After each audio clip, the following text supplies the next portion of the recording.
آیا تاسې واقعي سمجدار پوهان یاست؟ که چیرې په تاسې کې دغه علامات شته نو تاسې پوه سئ چې تاسې سمجدار او پوه انسانان یاست. که دغه علامات در پکې نشته نو دغه علامات په ځان کې راوله چې هوښیار او پوه سئ.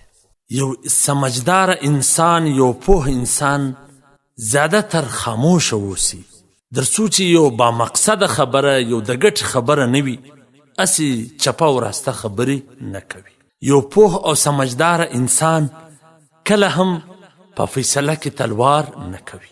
یو پوه او سمجدار انسان پر کوچنی کوچنی خبرو باندې بحثونه جنجالونه نه کوي. یو پوه او سمجدار انسان هغه محفل ته نه ځي په کوم محفل کې چې د ده بېعزتي سوي وي. یو پوه او سمجدار انسان همیشه پر صلح او صفایي باندې یقین ساتي چې روغه جوړه کوي. یو پوه او سمجدار انسان همیشه د درواغ ویلو څخه ویریږي. یو پوه او سمجدار انسان په هغه خبرو کې ځان نه اخته کوي کومې خبرې چې دته نه د دنیا ګټه رسوي نه د آخرت. یو پوه انسان همیشه چې کله قدم اخي نو په سوچ او سمج سره اخي. یو پوه او سمجدار انسان د چا سپور نه اخي در څو چې وده ته ډېر سخت ضرورت نه وي پېښ سوی او کله چې پیسې پیدا کړي ژر یې واپس کوي. یو پوه او سمجدار انسان بغیر اجازته د چا شی نه استعمالوي. یو پوه او سمجدار انسان همیشه پر خبره باندې ټینګ ولاړ وي.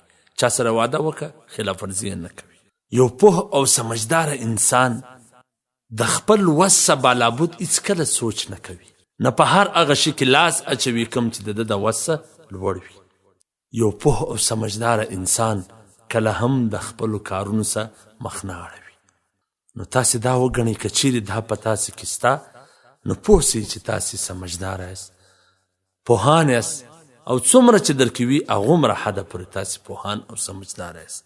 او که چا کې نسته هغه دې باید دغه اعمال په خپل ځان کې راژوندي کړي.